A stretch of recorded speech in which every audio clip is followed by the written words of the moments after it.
If you've been here in Indiana and are already stressing about medical bills, missed paychecks, time off work, and how this is going to impact your family, the biggest mistake I see people thinking is, what did this accident cost me today? Not thinking about the future and leaving real money on the table. I'm personal injury attorney Chris Blackburn, and this is Chad Romey, and we've handled hundreds of personal injury cases in Indiana. So I want to make sure you understand that what we're talking about is the types of damages you can get from the insurance company. Because the truth is, there are 4 different types of damages that you can pursue in your injury claim. And if you don't know what they are, it's really easy to get the wrong answer to the question. In the next few minutes, we're going to walk you through, in plain English, the types of damages that you can get here in Indiana. I'm going to give a little teaser. Ooh, There's 2 types of property damage, or 2 things about property damage that are going to make you very upset. really? Well, yeah, just wait for it. All right. Yes.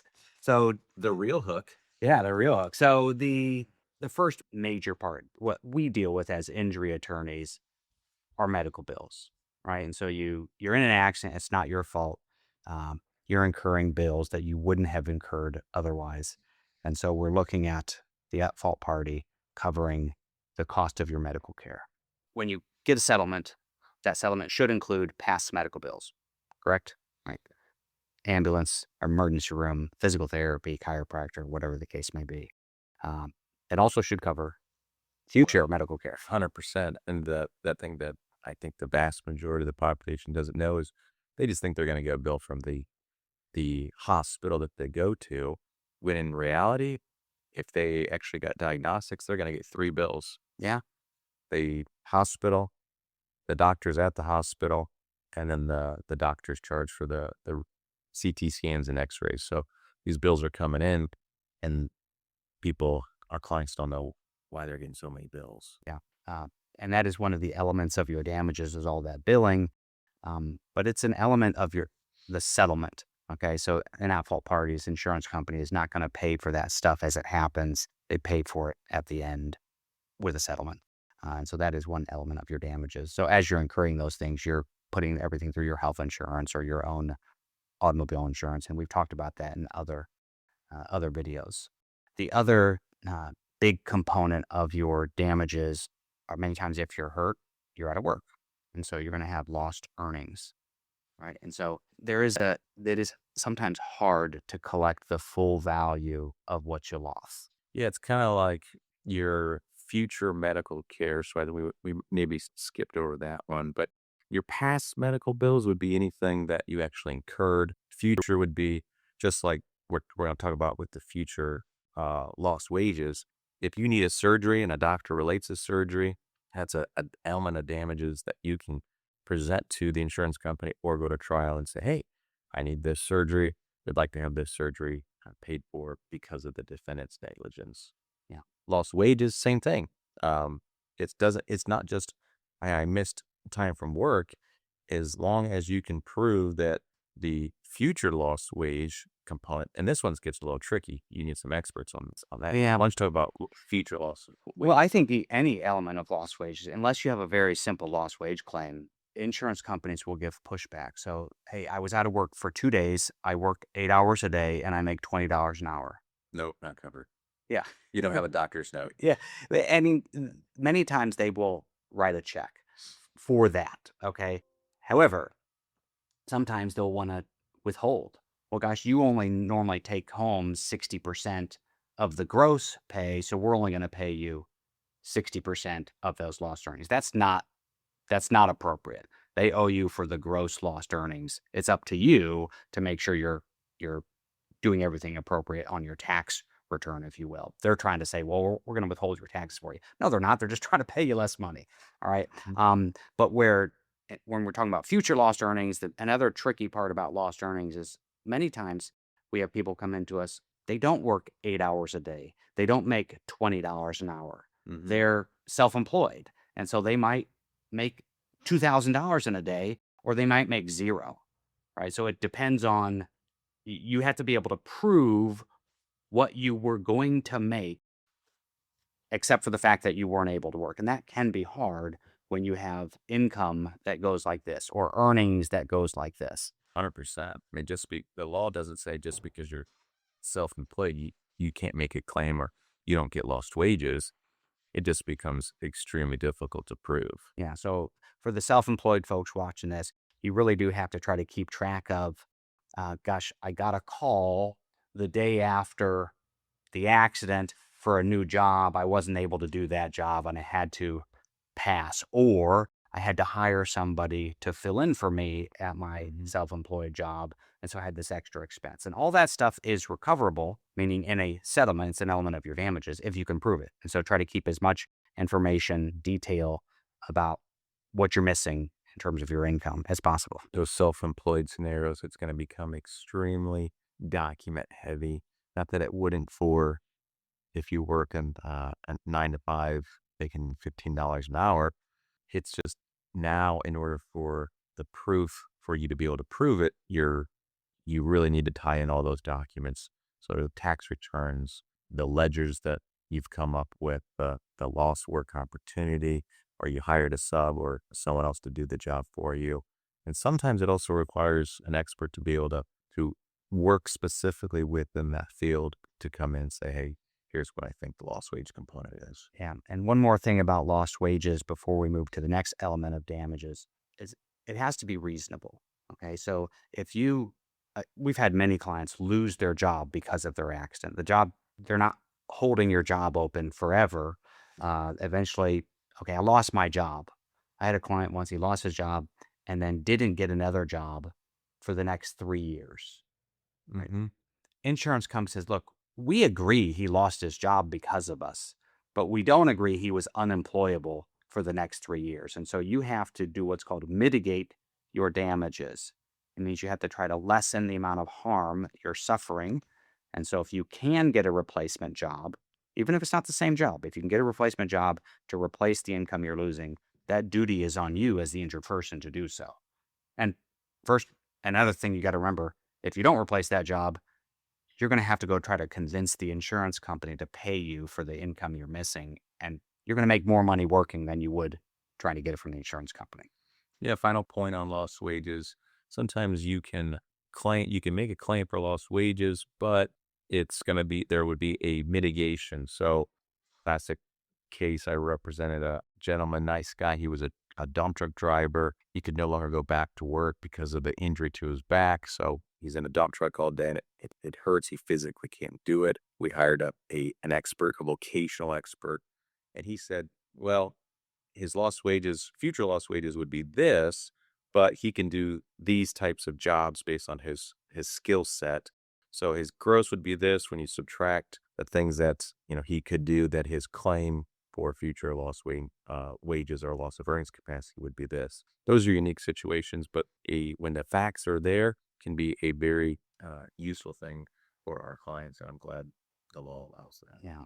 Yeah. So the next element of damages, and this is the one that's really, really fuzzy because there's no medical bills, lost earnings. There's a calculation, right? Usually you can get statements and invoices. It's on the internet. Yeah. So go up to the internet. It's 2 times your medical Yeah. bills minus pi. Yeah.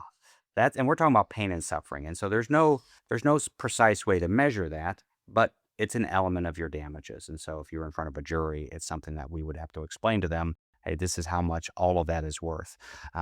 So we're talking about physical pain. We're talking about mental, I guess, anguish. A lot of emotional distress goes into serious injury cases. So all of that is compensable, meaning an insurance company has to reimburse you for the amount of pain that you suffered to bring you back to whole.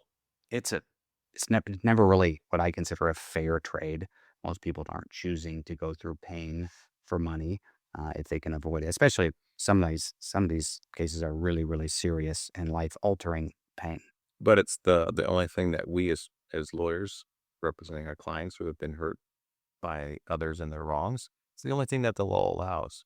So pain and suffering, it's pretty gray. Sometimes I don't think it's as clear as physical pain or mental anguish. I had a client who tripped and fell, elderly, and for them it was a pride thing.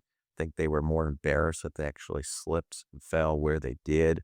And for them, that was kind of that's how we painted the picture in the case. So that's how we framed that particular case, was the embarrassment that my client had. Yeah. And so insurance companies, and Chris kind of touched on this, many times will try to tie the value of the pain to the amount of the medical bills. Gosh, if your medical bills were $1,000, then your pain was 2,000 or 3,000. It is not simple at all like that. First of all, medical billing doesn't make sense anymore. You can go to one hospital and get a bill that's this big, go to the next hospital and get a bill that's this big for the same injury. And so it doesn't mean the pain was different, just means the billing was different. So the severity of the injury goes into that calculation. The duration, some people get hurt and then they get better. Type of treatment. Yeah, type of treatment. Some people are never going to get better. And so you just are dealing with ongoing pain, or ongoing, maybe not if ongoing pain, maybe ongoing limitations.